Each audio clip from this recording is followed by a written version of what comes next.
Oh, sorry about that. Good evening. How's everybody doing? Great to be learning with you on a Monday. Sorry if there was some sound interference there. We've been using all the devices here in the office as we prepare for a little rough cut screening tomorrow night. Post-production is moving forward in a wonderful way. We're really excited about how how it's going with our movie, Man in the Long Black Coat. Let's light up the darkness. All right, who's in the house on a Monday night? Yom Sheni. Yehudit in South Carolina. Bill in Mid-Missouri. Bet in Massachusetts. That's a new name. Welcome, Bet. Melissa in Great Neck. Paula in Chicago. Shandora in the Bronx. And it skipped on me. Shandora in the Bronx. Peggy in Colorado. Sharon in New Jersey. Paul in the Great Northwest. Renee in Indiana. Jonathan back on the left coast. Paula says, good evening. Bet welcoming her friend Ren. Lucy in Minnesota. Guy in Ohio. And John in Maine. And over there on the YouTube side, Marjorie in Georgia. Marie in Freeport. Aoife in Florida. Let's do this. Yeah, we're really excited about the movie. It's so cool. I'm really glad the way it's coming out. It's like, when the way post-production works is, it's a huge amount of work, and it takes, a good amount of time to get that first real cut of the movie where it feels like a movie.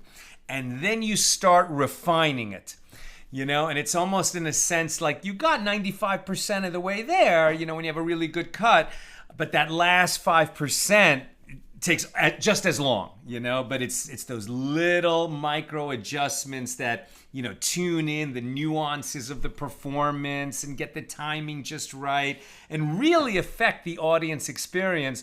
But that's where Glenn and I, our ace editor, just have to hone in really on every cut, on every word, and just make sure everything is working just right. And, and then as the director, my job is to keep in mind, okay, what's this going to be like? It's always been my job, right? From when we were in the script and Nina and I were writing it, when we were casting it, when we were shooting it, now in post-production. As the director, my job is to always keep in mind what is that experience going to be like when the audience is watching it in the dark and going for that thrill ride. And that's what we always keep in mind. That's what we're headed for. And I just can't wait for you, my holy sisters and brothers, to see the movie. You're going to have so much fun. Okay. Where are we? Where are we holding? So we are on page 45. Our daf is Mem Hey here in Tractate Sotah, the 18th volume of the Talmud. We are working our way through chapter 9, continuing our discussion of Mishnah number 1. And as we've mentioned for the last week, we're on a pretty extended digression from the laws of the suspected adulteress, which is what this volume is all about. But once we learn that the warning and the oath taken by the Sotah when the temple was standing in Jerusalem up until about 2,000 years ago, she didn't have to take that oath in the sacred tongue, right, Lashon Kodesh, of Hebrew. Rather, she could do it in her own language if she didn't speak Hebrew, because it was important that she understand what she was, swearing that she did or didn't do. Once we got on that subject, we started discussing things that need to be said in Hebrew and things that don't need to be said in Hebrew. So, for example, we don't need to say the Shema or the Amidah or the grace after meals. That can be done in our own language if we don't speak Hebrew. But when the children of Israel entered the promised land led by Joshua, and they were read the blessings and the curses that would accrue if they did or did not live a life of Torah, that was spoken in Hebrew. When the high priest anointed for war would accompany the troops to the battlefield, and he would tell them, don't be afraid, God is with you. If it's an obligatory war, for example, like the conquest of Israel in the days of Joshua, no need to be afraid. Definitely God is with you in that war. But anyone who is a newlywed, right? He can go home. He doesn't have to fight for the first year. His job is to build his house, plant his vineyard, cheer his wife, even one who betrothed his wife and hasn't married her yet. He can go home, but he does come to the assembly of soldiers first. The one who is already actually married, he doesn't even have to come to the assembly of soldiers as opposed to the one who is betrothed. But the warning, right, and the words read by the priest anointed for war would be spoken in Hebrew. And once we got onto that, now we're talking about a different ritual. When a murder victim is found out in the countryside, not on private property, not floating in a lake, not hanging on a tree, but on some kind of rural field that's not anyone's property, and we don't know what happened to him and who killed him. He is a victim of murder, but it's an unsolved murder. So then we started to read yesterday that a couple of things would happen. One is that a certain number, and there was a debate whether it's 3 or 5 or more, elders, and in this case, judges from the Sanhedrin, the high court that met in the chamber of hewn stone in the Holy Temple when it was standing in Jerusalem, they would come out to this murder scene. And they would personally measure to ascertain what is the closest Jewish city to where the murder victim was found. And then the elders of that city would have to come out and they would, and this is the reason we're talking about it, and then they would have a recital to make. They would recite some verses from the Torah, and they would have to say that in Hebrew. That's how we got onto this topic. But now we're going to get a little bit more into the laws of the corpse found, between cities, and the ritual of the heifer whose neck is broken. Or as Sharon reminded us yesterday, the eglah. So that's usually translated as the calf whose neck is broken or whose back is broken. And then this ritual that would ensue, and this animal, would be slaughtered in that as part of that ritual. That's why it's called. That's why we say if the ritual is going to happen, the heifer's back is broken. Or if the ritual's not going to happen, then the heifer's back is not broken. Okay. So we pick this up at page 45a near the top. And yesterday we were learning, again, that who is coming from Jerusalem, which members of the Sanhedrin are coming, and how many of them are coming, and the fact that they have to personally measure which is the closest city. And we finished yesterday by saying that Rabbi Shimon reads out from the verse that these judges from the Sanhedrin have to personally measure which is the closest city, and they can't appoint an agent to do that for them. So the Gemara comments that our Mishna number 1 here in chapter 9, is not in accordance with the opinion of Rabbi Eliezer ben Yaakov. As it is taught in a Baraisa, Rabbi Eliezer ben Yaakov says, quote, your elders, this is the Sanhedrin. Your judges, this is the king and the high priest. Now, according to Rabbi Eliezer ben Yaakov, the king and the high priest need to participate in the ritual of breaking the neck of the eglah, right, of the heifer. Now, from where is it learned that they are called judges? So a king is called a judge, as it is written, Proverbs 29:4, a king by justice establishes the land. A high priest is also called a judge, as it is written, Deuteronomy 17:8 and 9, if there arise a matter too hard for you in judgment, and you shall come to the priests, the Levites, and to the judge who shall be in those days. A dilemma was raised before the sages. Is it so that Rabbi Eliezer ben Yaakov disagrees only with regard to a king and a high priest, contending that they too must be present at the measurement, but that with regard to the Sanhedrin, he holds either in accordance with the opinion of Rabbi Yehuda, that 3 elders suffice, or in accordance with the opinion of Rabbi Shimon, that 5 are needed? Or perhaps he also disagrees with regard to the Sanhedrin and claims that the ritual is not performed unless there is the entire Sanhedrin, 71 judges, that they all have to come to this murder scene. So Rav Yosef said, come and hear a proof from a Baraisa. If a rebellious elder found the Sanhedrin not in the hewn chamber, which was their usual place, but in Beis Page, which is near Jerusalem, and he rebelled against them there by teaching in opposition to their ruling, right? So who is a rebellious elder? He's a member of the Sanhedrin that disagrees with the majority. That's okay. It's expected that the Sanhedrin will not have unanimous rulings in matters of law. So there's always going to be a minority when the Sanhedrin makes a ruling. So what makes a member of the minority a rebellious elder? It's one that doesn't accept the ruling of the majority and leaves the Sanhedrin and teaches the people of Israel that they should, act according to his own minority opinion. That's a rebellious elder, and that's actually a transgression punishable by death. So where are we? So now they're talking about what is the case of a rebellious elder. So let's say that he found, he went out, right? So he left the room where the Sanhedrin was deliberating. And then he decided that he wasn't going to accept the ruling. So then he found the Sanhedrin not in their normal quarters, the hewn chamber, but rather in Beis Page, right, which is the house of Page, which the people deliberate what that actually means, but it's a location near, either in Jerusalem, but not on the Temple Mount, or near Jerusalem.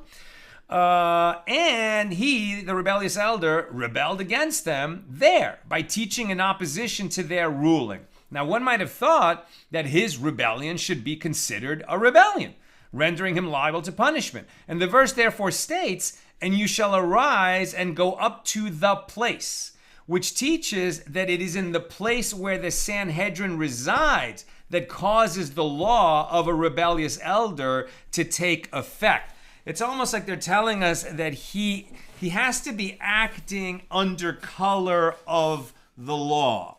Right? In other words, it's not just enough that, for example, if you imagine in America, we have the justices of the Supreme Court.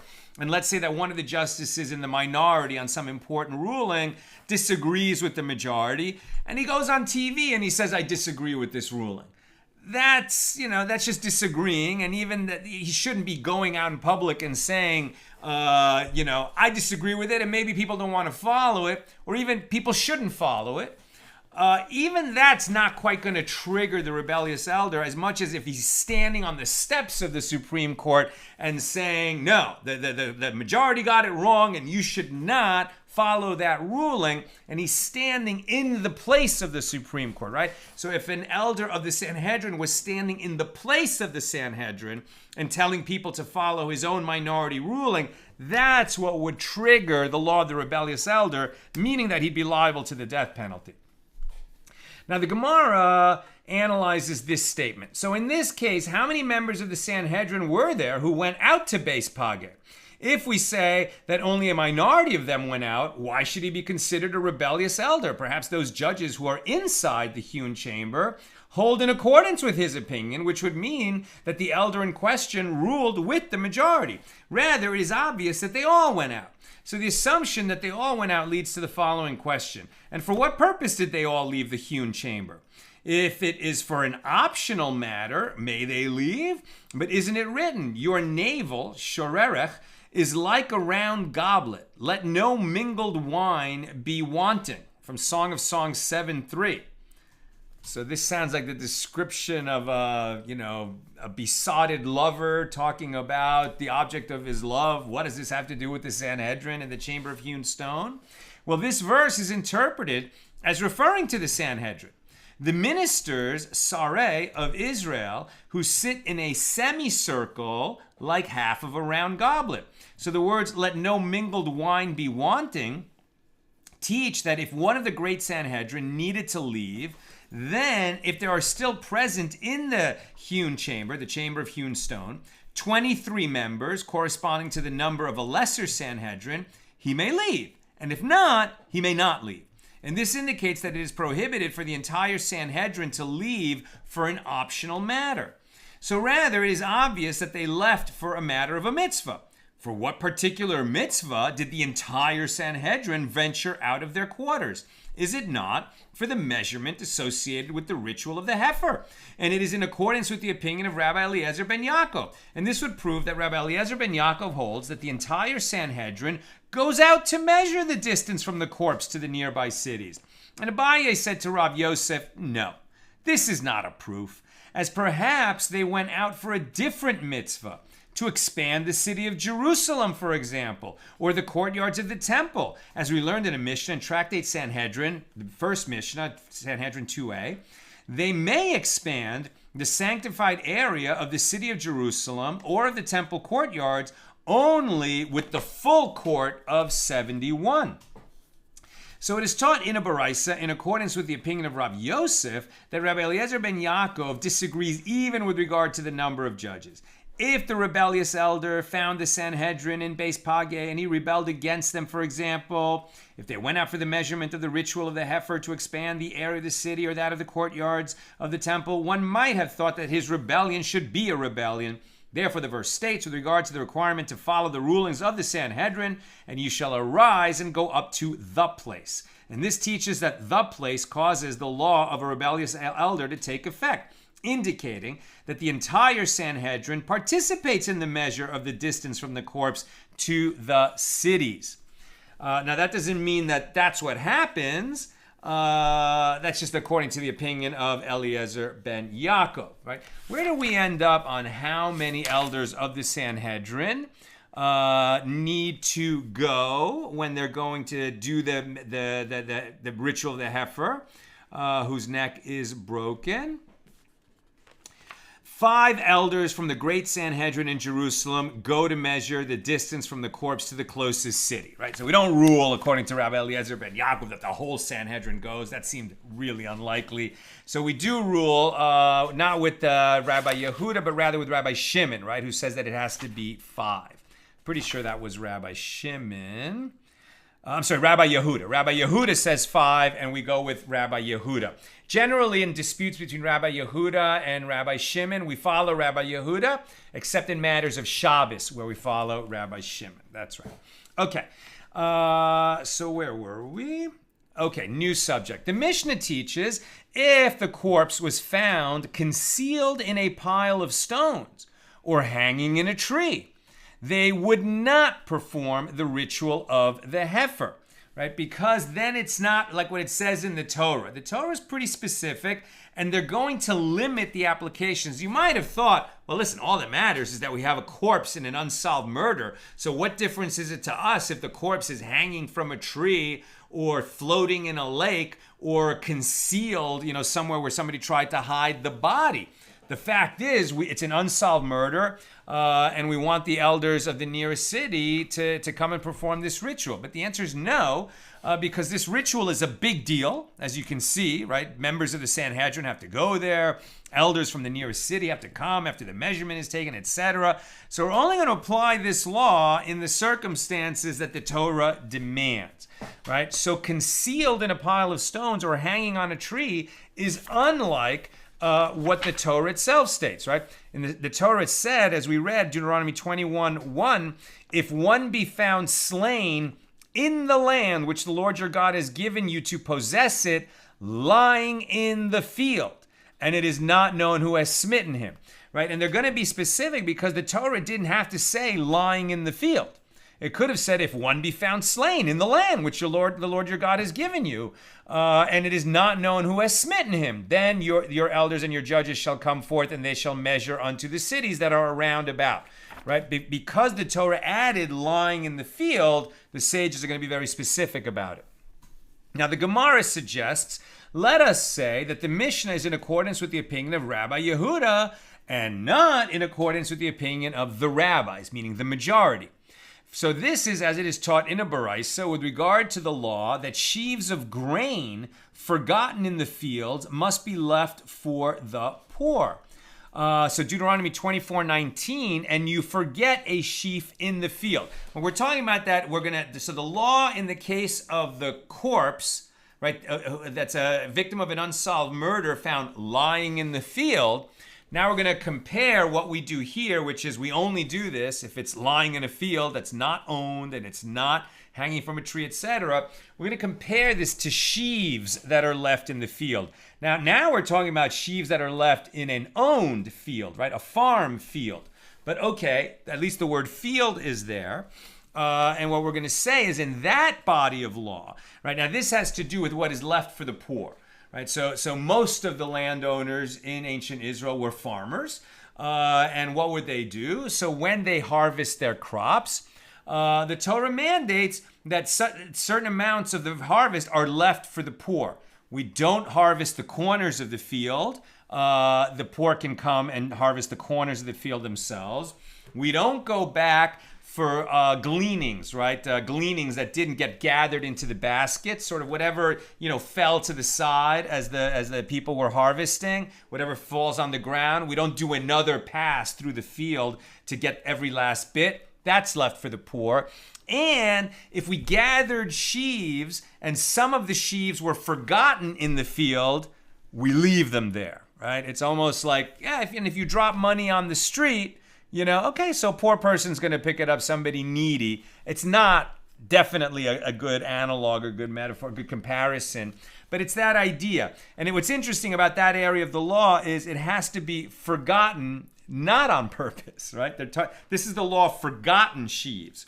All right, but at any rate, because in that area of the law, something that's left in the field, something that's forgotten in the field, so where the sheaves are forgotten matters. If they were forgotten in the field, okay, they're left for the poor. If they're forgotten somewhere else, like in the city, in the barn, in the parking lot, then it's going to be a different outcome. And that's why we're comparing that to the corpse that's found in the field.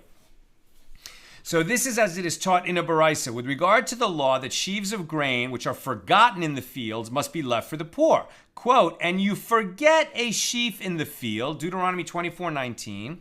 So this excludes a concealed sheaf. It is not considered forgotten, and it may be collected by the owner even if he did forget it.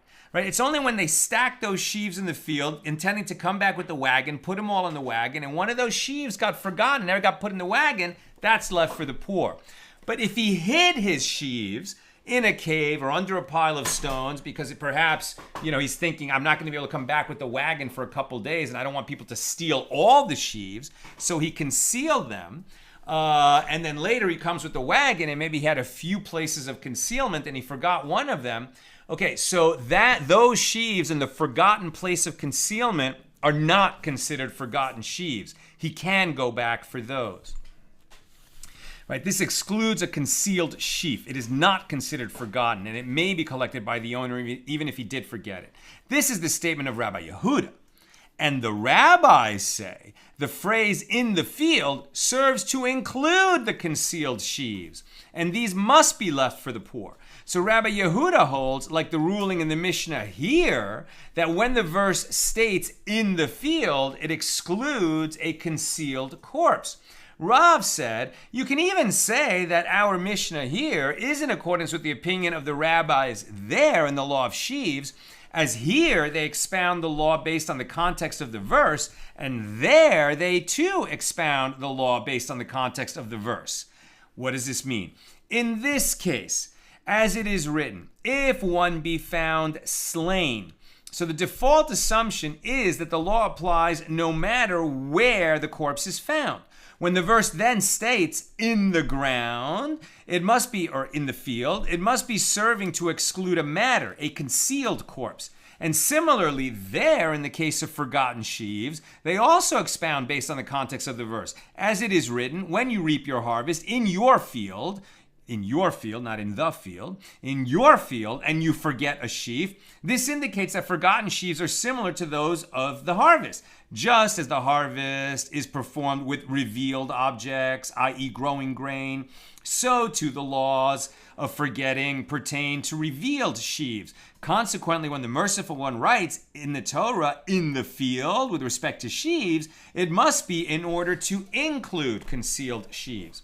In light of this explanation, the Gemara asks, according to Rabbi Yehuda as well, let him derive that covered sheaves are not included, from the fact that forgotten sheaves are similar to those of the harvest. Why does he have to derive it from the words in the field? And the Gemara answers, yes, it is indeed so. He does not derive that law from the phrase in the field. So the Gemara asks, but then why do I need the phrase in the field, which indicates either an exclusion or an inclusion? Why does the Torah add the phrase in the field? It's got to be for a reason, either to include or exclude something. So the Gemara answers, he requires it in order to include the forgotten stalks of standing grain, which you forgot to cut down. Produce that one forgot to reap is considered forgotten, even if it is still attached to the ground. The Gemara asks, and the rabbis, from where do they learn the law of forgotten stalks of standing grain? And the Gemara answers, they derive it from the verse, when you reap your harvest in your field and you forget, which indicates that the law includes one who forgot to harvest part of his field. So the Gemara asks, and what does Rabbi Yehuda derive from the verse? And the Gemara answers, it is necessary for him in order to learn that which Rabbi Abahu says that Rabbi Elazar says, as Rabbi Abahu says that Rabbi Elazar says, this verse excludes sheaves that floated through the air from his field into another person's field. Such sheaves are not classified as forgotten and may be retrieved later by the owner. And the rabbis, from where do they derive this law? They derive it from the fact that the verse could have stated in the field, but instead it states in your field, to include sheaves situated only in one's own field. So the Gemara continues to ask, and what does Rabbi Yehuda learn from this phrase? And the Gemara answers, he does not learn anything from the difference between in the field and in your field, as he holds it is not a significant difference. How do sheaves fly through the air from your field to your neighbor's field? Could be that they were stolen, right? So then you forgot about them because you didn't think about the fact that somebody moved them over there. Could be that the people who you paid to harvest, create the sheaves for you, were just getting them out of the way, and by mistake they put it in your neighbor's field, right? So then you didn't think that was one of your sheaves, but later you realized, oh no, that is one of my sheaves. That's not a forgotten sheaf. At least according to one opinion, because it ended up in the wrong field, according to Rabbi Yehuda. So Rabbi Yirmiyah raises a dilemma. If sheaves floated into his field, i.e., if one sheaf landed on another sheaf or on another item, what is the law? In other words, it's not lying on the field itself. It's not lying on the ground. It's somehow suspended above the ground because it's on some object, on a rooftop or on a something, maybe on top of other sheaves. So is the airspace of a field considered to be like the field itself, in which case one sheaf on top of another meets the legal requirements to be deemed forgotten? Or is it not considered like the field, in which case one sheaf on top of another does not meet the legal requirements to be deemed forgotten because it's technically not in the field? So Rav Kahana says to Rav Papi, and some say Rav Kahana said to Rav Zevid, let him resolve the dilemma from the statement of Rabbi Ba, who says that Rabbi Elazar says this excludes sheaves that floated into another's field. If they floated into another person's field, yes, Rabbi Elazar said they are not deemed forgotten. But if they floated into his own field, they are not discussed by Rabbi Elazar, and therefore they are deemed forgotten, meaning the farmer has to leave them for the poor, not go back for them. But the Gemara refutes this proof. And according to your reasoning that the law of the Baraisa is limited to the case stated, one could infer in a case where the sheaves drifted into another's field, then if they were floating, yes, they are not deemed to be forgotten. But if they were resting directly on the ground in another's field, no, they are deemed to be forgotten. But this cannot be the law, as we require the sheaves to be in your field, and these sheaves are not in his field. Now, I'd like to take a step back for a second and say, what are we talking about? Right? What are we talking about, and why are we talking about it? We're in the tractate Sotah, the laws of the suspected adulterers.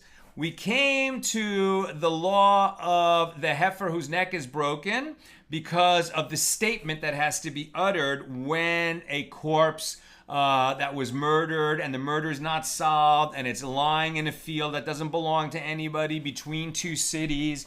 And members of the Sanhedrin are going to have to come and measure which is the nearest city, and then elders of that city are going to have to come out and recite a statement in Lashon Kodesh, in Hebrew. And now that we're talking about where we found that corpse and whether, if it's floating on a lake or hanging in a tree, is it really in the field or not? We're looking over at the law of sheaves that were left after a harvest. That's how we got here. This tractate has a bunch of amazing stuff that we've covered, and it's almost like, the law of the jealous husband and the wayward wife who may or may not have cheated on her husband has led us into all these different areas of law. And so something about this metaphorically, spiritual, teaching of the Sotah has much greater import than just, these couples that were having marital difficulty 2,000 years ago.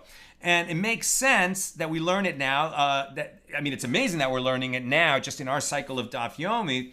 But in the Chabad movement, they learned this tractate, which is 49 pages long, during the 49 days that we're counting now, Sephiras HaOmer, between the second day of Passover and Shavuos, when we celebrate that the Torah was given on Mount Sinai, right? And the relationship between God and the Jewish people has often been compared to a husband and a wayward wife, right? God is the husband, and the children of Israel have been the wayward wife. Are we unfaithful? We're never really unfaithful, but we act like we're unfaithful. And we need to restore, that marital bliss between us and our Father in heaven. So there's many things that we have to do, not only sort of pledge fealty, pray to God, talk to God, love God, fear God, but we also have to conduct ourselves like God-loving and God-fearing people. And one of the primary ways of doing that is taking care of the needy, taking care of the poor. So it's no coincidence that we're talking about the law of the forgotten sheaves. So why are we going to be so punctilious about which sheaves we leave behind and can go back for and which we don't? Why don't the sages just make a blanket statement? Listen, when in doubt, give it to the poor. If you forgot it, even for a moment, okay, so it wasn't that important to you, give it to the poor. You left it in a field, you left it in a cave, you left it in some rocks, you left it on top of another sheaf. Okay, so you weren't careful about it. You weren't careful. Didn't mean that much to you. It was kind of forgotten. Give it to the poor. It could have been a very simple statement like that. But that's not what they do.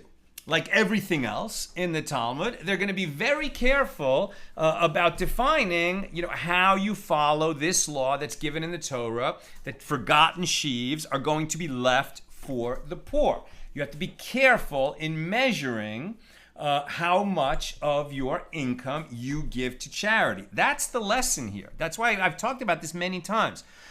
In terms of tithing, it's not enough to say, I'm a generous person and I often give, and I'm sure I've given more than 10% of my income. Well, first of all, if you're sure but you didn't measure, you probably didn't give 10% of your income to charity. You have to be punctilious about it, and you have to make sure that when the income comes in, you set it aside. That's how you can be sure that 10% always goes out, because you have a giving account, and you may not have depleted the giving account yet, but everything in the giving account stands to be given. So eventually it will be given away. I think the lesson here is, if you want to be a righteous person, you have to pay attention to your charity, right?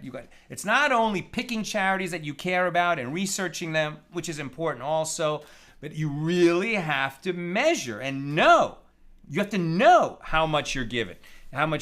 Okay, in case of doubt, certainly you want to err on the side of being generous, but don't be kind of general and sloppy about it just because you're going to err on the side of giving more. You really have to pay attention to the nature and measurement of your giving.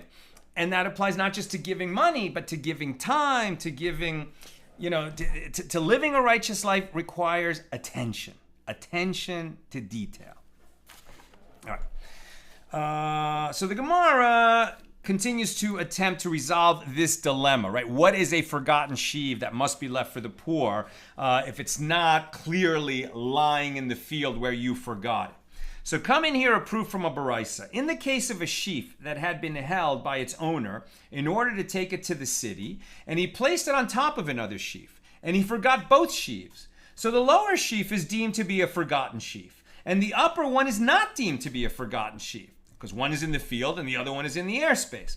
So both Shimon ben Yehuda, Rabbi Shimon ben Yehuda says, in the name of Rabbi Shimon, both of them are not deemed to be forgotten sheaves. The lower one because it is concealed under the upper one, and the upper one because it is floating and not directly touching the field. So the Gemara points out, well, they disagree only with regard to the lower sheaf, but with regard to the upper one, everyone agrees that this is not a forgotten sheaf. So this demonstrates that a sheaf located in the airspace of the field, not touching the ground itself, is not deemed to be forgotten. Is that the proof? The Gemara rejects this proof. There it is different, as since the owner had held it to take it to the city, he acquired it, right? Since he already made the decision that he's going to take these particular sheaves to the city, they're not forgotten. If he forgets it later, okay, he forgot it during his journey to the city, but it had already, been spoken for, as it were. That wasn't forgotten at the time of the harvesting and gathering into sheaves. And the reason it is not deemed to be a forgotten sheaf is not because it is not touching the field, but because the owner had already acquired that particular sheaf before forgetting it. So the Gemara raises an objection to this explanation. If so, why specifically state the case of a sheaf that was placed on top of another sheaf? The same would hold true in a case where one put the sheaf down directly in the field as well, as he has already acquired it once he formed the intent to take that sheaf to the city. So the Gemara answers, yes, it is indeed so. And the reason that the Baraisa teaches one sheaf on top of another is due to the lower sheaf rather than the upper one, in order to teach the dispute concerning the lower sheaf. So the Gemara asks, but Rabbi Shimon said, because it is floating, how can one then say that the reason for his ruling is because the owner of the field has acquired it?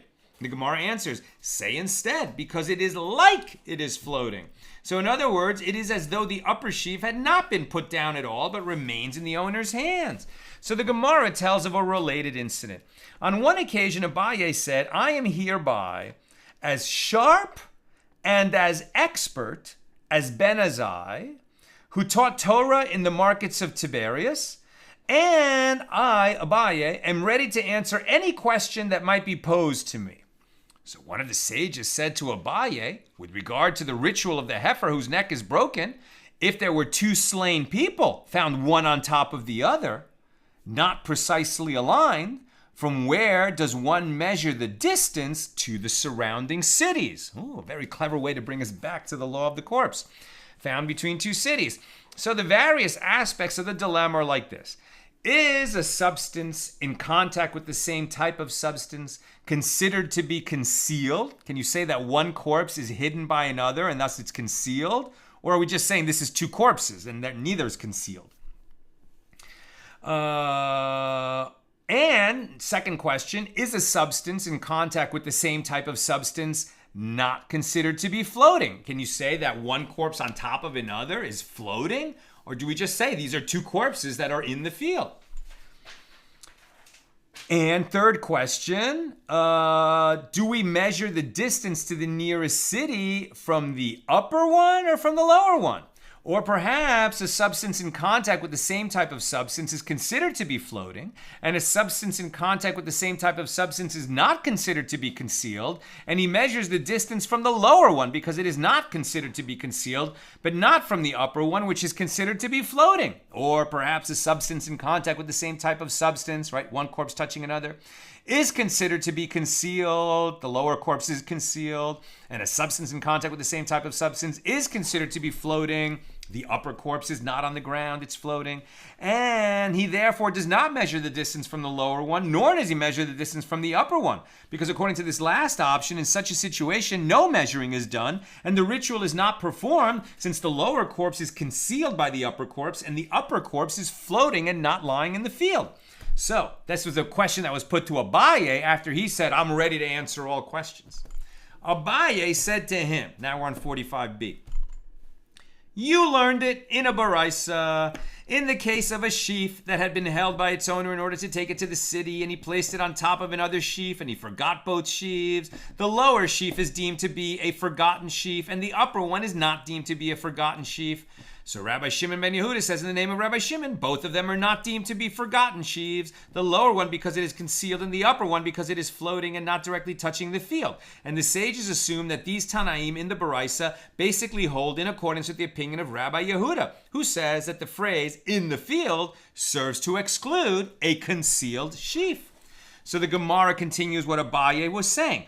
What? Is it not the case that they disagree about this? As one sage, Rabbi Shimon, holds that a substance in contact with the same type of substance is considered to be concealed, so one corpse can conceal another, and therefore the lower sheaf is not deemed to be a forgotten sheaf because it is concealed, and the other sage, meaning the rabbis who disagree with Rabbi Shimon, hold that it is not considered to be concealed, which means it is deemed a forgotten sheaf. So in that so the rabbis, the majority, seem to hold that one sheaf under another sheaf is not considered concealed because it's one type of substance in contact with the same type of substance. So we would say about two corpses that the upper corpse does not conceal the lower corpse. So the same dispute would apply to the two corpses. And now the Gemara refutes this claim. No. If they hold in accordance with the opinion of Rabbi Yehuda, then it could be that everyone agrees that a substance in contact with the same type of substance is considered to be concealed, and they would maintain this with regard to the two corpses as well. And here they disagree with regard to the issue that is the subject of the dispute of Rabbi Yehuda and the rabbis, in that the opinion of the rabbis of this baraisa is in accordance with the opinion of the rabbis there, which claims that the law of a forgotten sheaf applies even to a concealed sheaf. And Rabbi Shimon ben Yehuda holds in accordance with the opinion of Rabbi Yehuda, who maintains that a concealed sheaf is exempt from the law of forgotten sheaves. So the Gemara asks, if that is so, that their dispute is with regard to the law of concealed sheaves, why did they specifically disagree in the case of a sheaf that was on top of another sheaf? The same would hold true even in the case where the sheaf was concealed in dirt and pebbles.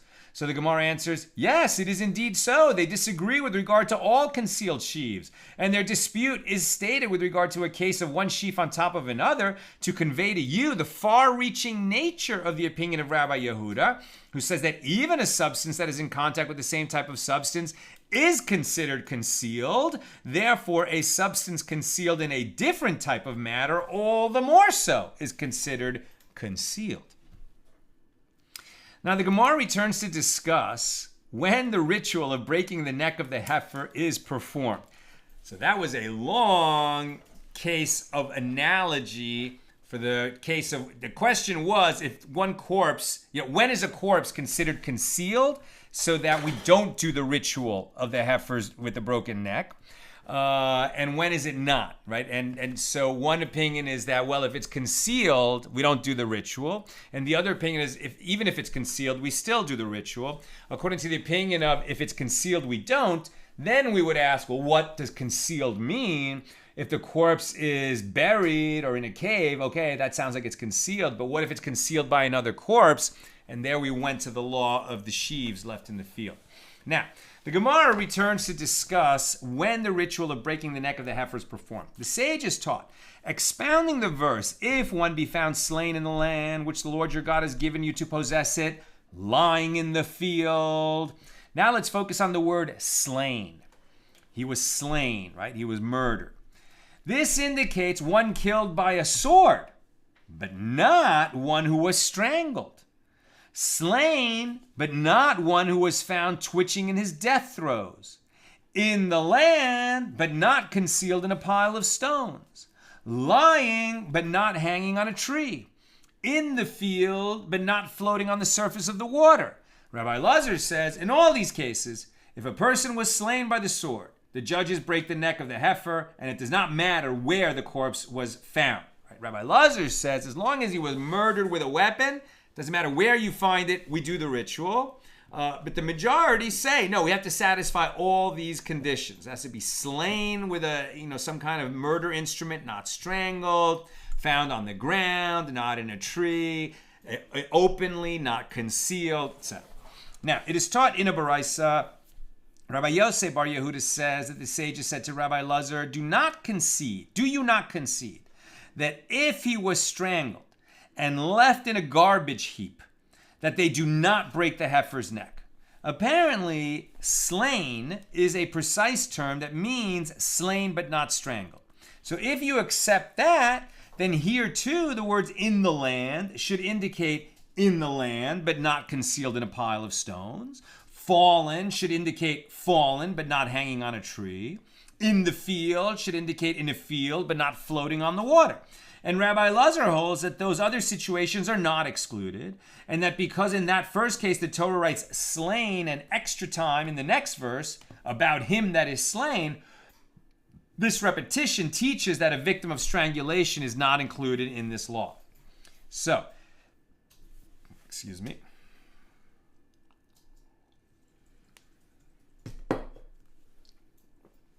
our Mishnah taught, if a corpse was found close to the border of the country or close to a city in which the majority of its inhabitants are Gentiles, so if it was close to it, if the corpse, so it's a Jewish corpse that we do this for, by the way, it's not any corpse.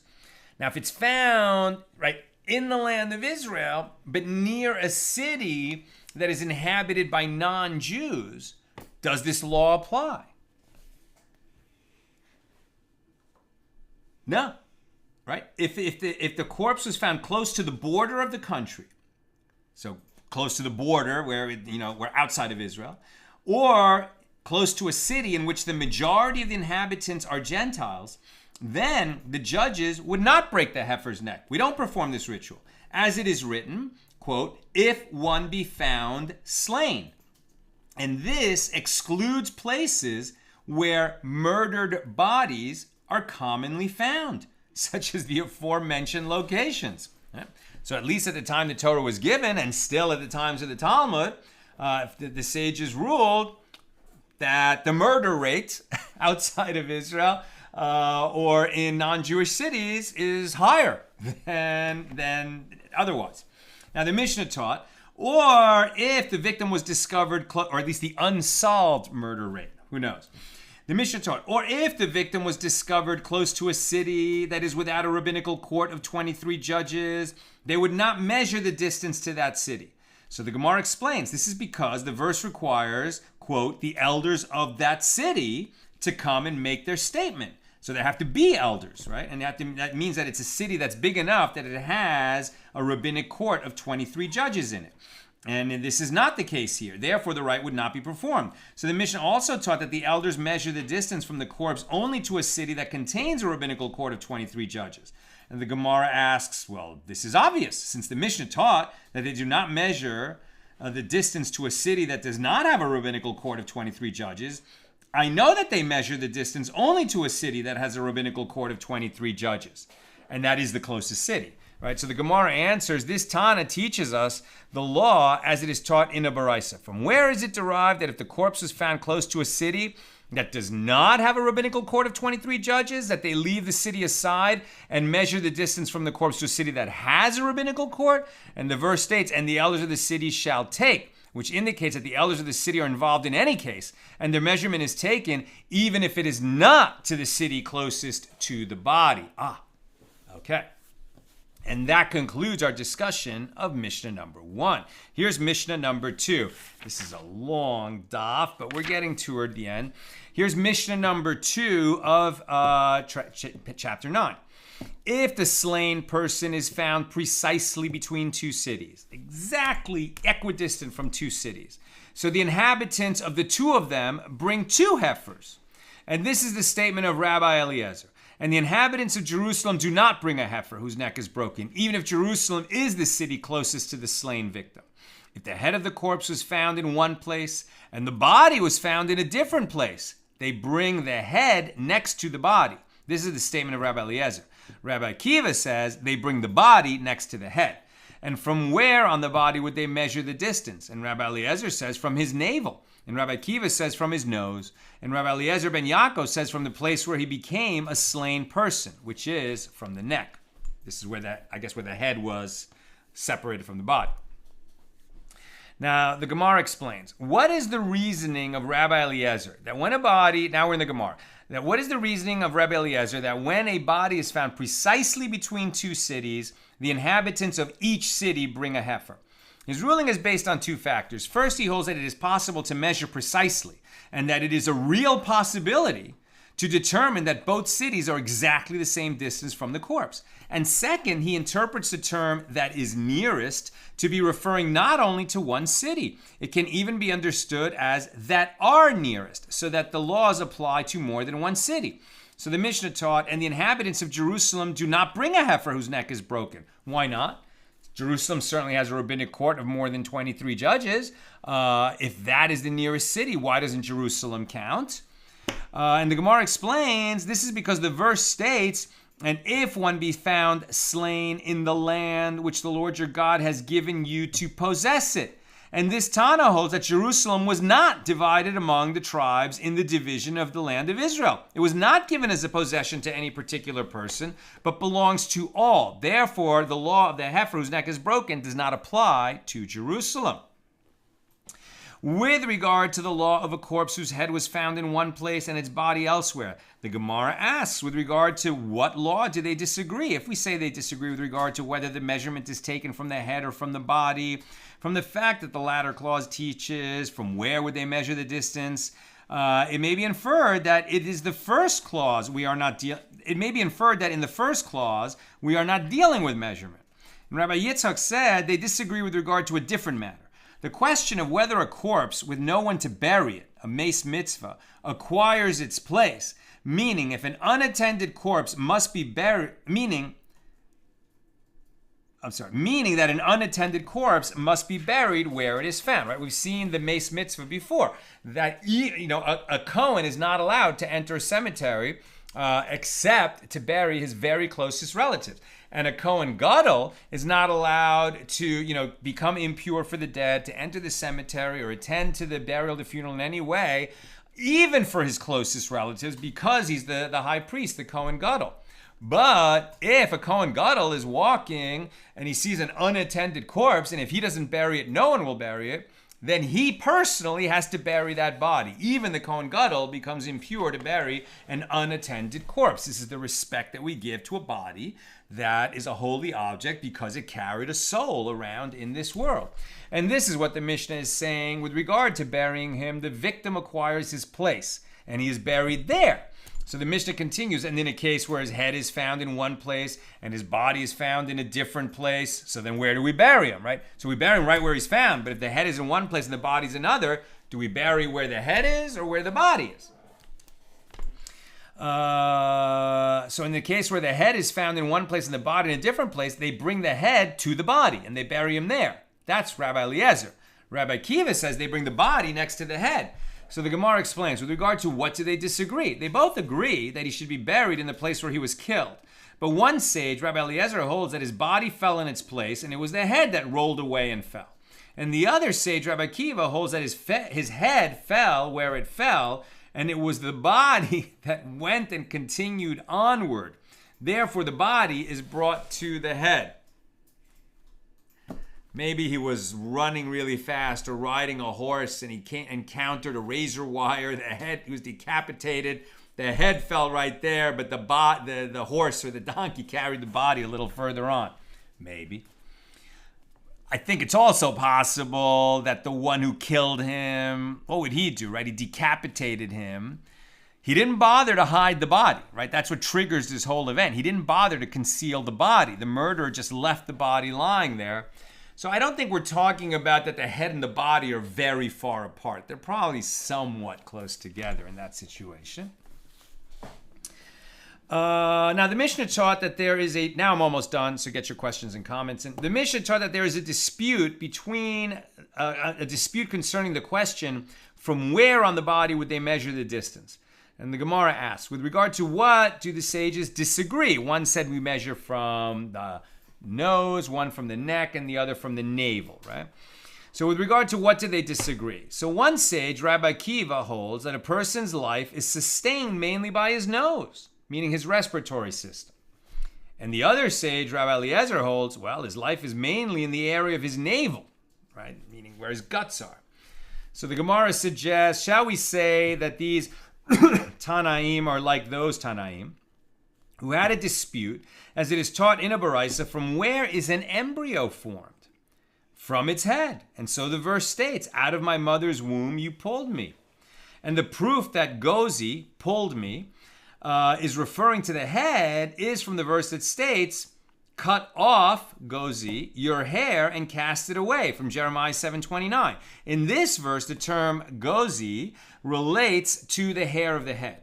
So Abba Shaul says an embryo is formed from its navel, and it sends forth sends its roots forth. And the dispute concerning the initial formation of an embryo also appears to depend on where the main source of life in a person is. Now, the Gemara refutes this comparison. You can even say that both of these Tanaim in the Mishnah agree with Abba Shaul, as Abba Shaul says his opinion only with regard to the forming of an embryo.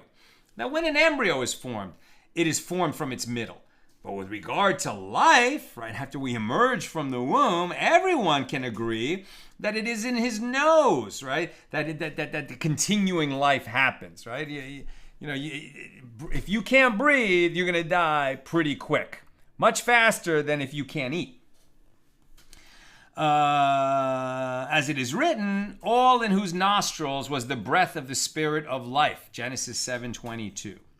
And the Mishnah taught another opinion. Rabbi Eliezer ben Yaakov says the distance should be measured from the place where the victim became a slain person, meaning from his neck when he was decapitated. So the Gemara poses a question, what is the reason of Rabbi Eliezer ben Yaakov? And the Gemara answers, as it is written, to lay you upon the necks of the wicked who are to be slain. Ezekiel 21:34, which shows that being slain, which is what we're talking about here, one who was slain, this occurs at the neck. And that concludes our discussion of Mishnah number 2 here in chapter 9. We'll pick it up with Mishnah number 3 tomorrow.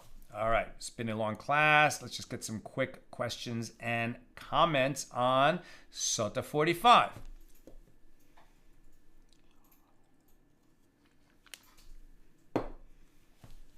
Renee, if the corpse is found on the outskirts of a particular city, is measurement still done pro forma? Yes. In the halacha notes at 45a, it says the mitzvah of measurement is still made to all the surrounding cities. I don't get why. I also wonder how the measurement would be made to distant surrounding cities, right? So it's not enough to measure just to the one city that's close by, because then you didn't compare anything, right? So you have to measure to that and then measure to the nearest of the other cities at least. And then you can say, obviously, the one we thought was closest is closest. Why do we go through the ritual of measuring? Because we publicize that someone was killed and his body abandoned by a wanton killer who didn't even bother to bury, right? And now the elders of that city are going to have to emerge and say, we did not know, we were not guilty. But the point is, it's a tragedy not just for the one who died, not just for that person's family. It's a tragedy for the nation. And bringing these elders from the Sanhedrin in Jerusalem all the way here and then having them personally measuring. I mean, can you imagine? Think about it. Imagine a Supreme Court justice brought to a murder scene and told to, conduct measurements like a forensic detective or like a coroner would do. The justice has to go out there and do the measuring personally. That would attract a lot of attention, and people, everyone would have to sort of lift their prayers and say, this is a bad thing that happened in our country. We have to strive to do better. Bet, What farmer forgets to harvest their whole crop? Well, I don't think anyone would forget their whole crop. But it's whatever parts of their crop they forget. That's what gets left for the poor. I don't think we mentioned the case where if they forgot their whole crop. It's hard to imagine that would happen. I agree with you. Elvis, general comment. It seems to me that dealing with the dead is an integral part of dealing with life. And by showing systematic respect for the dead, we are showing respect for the living and for God. There are so many detailed rules for the conduct of the living, and it is appropriate that we have a mirror side with details about how we deal with our dead. This cycle is integral to our earthly mission as human beings. Amen. Well said, Elvis. I agree with you. Jonathan, some of the assumption in my mind is this. If a corpse is either hidden or taken care of, it could be someone who is planning on coming back to bury properly. But a corpse lying in the open, this is likely due to an act of brazen denial that there is an Almighty who was watching and caring.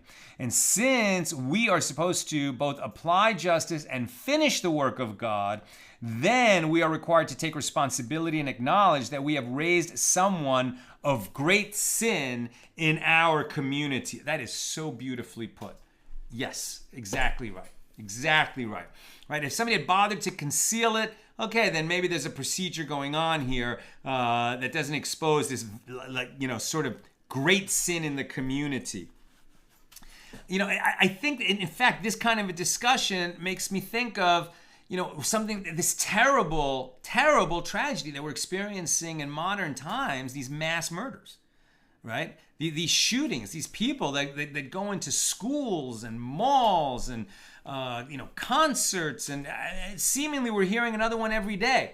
Now, we're not going to talk about gun control laws. It's a lot of nuance in that debate. That's a different debate.